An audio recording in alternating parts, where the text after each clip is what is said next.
వచ్చి ఉన్న పెద్దలందరికీ, అలాగే శ్రీరామ్ అకాడమీ డైరెక్టర్ గారికి నా హృదయపూర్వక నమస్కారం.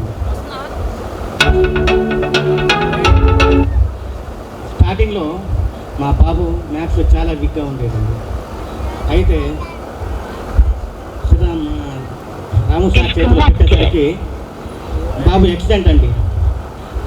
కేవలం 2 నెలల్లో Navodaya seat సాధించారండి.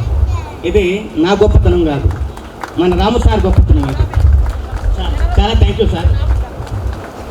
Okay, thank you sir. Thank you sir.